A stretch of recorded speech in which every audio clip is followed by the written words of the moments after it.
બજારમાં સતત પાંચમા દિવસે તેજી. નિફ્ટી 24,100ની થોડો ઉપર ટ્રેડ થયો. બેંક નિફ્ટીમાં 200 પોઈન્ટથી વધુનો ઉછાળો. મિડ કેપ સ્મોલ કેપમાં આઉટ પરફોર્મન્સ. ઇન્ડિયા વિક્સ 2% ઘટીને 13ની નીચે.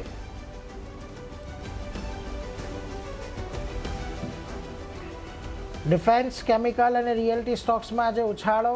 ઇન્ડેક્સમાં અડધાથી 1%ના સામાન્ય વધારો, જ્યારે આજે આઈટી શેરોમાં વેચવાલી ઇન્ડેક્સ લગભગ 1.5% ઘટ્યો. ફ્યુચર્સમાં ઇન્ફોસિસ, પરસિસ્ટન્ટ અને ટેક મહિન્દ્રા ટોચના ઘટાડામાં સામેલ.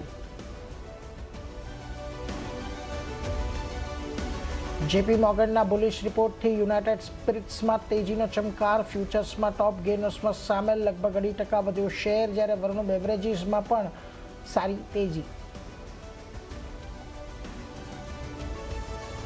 એનએસસીમાં ડીઆરએચપી ફાઇલ કર્યા પછી ન્યૂ ઇન્ડિયા ઇન્સ્યોરન્સના શેરમાં 13%નો ઉછાળો. કંપની એનએસસીમાં 1.42% હિસ્સો ધરાવે છે, તો અન્ય વીમા કંપનીઓના શેર પણ પોઝિટિવ. એલઆઈસી અને જીઆઈસી 3 થી 4% વધ્યા.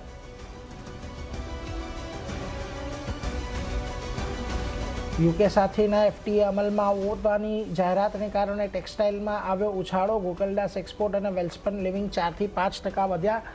યુકે ભારતીય કાપડ, ગાર્મેન્ટ અને રાસાયણિક ઉત્પાદનો પર કોઈ ડ્યુટી લાદશે નહીં, જ્યારે ભારત યુકે વિસ્કી અને ઓટોમોબાઈલ પરના કર ઘટાડશે. એફટીએ 15 જુલાઈથી અમલમાં આવશે.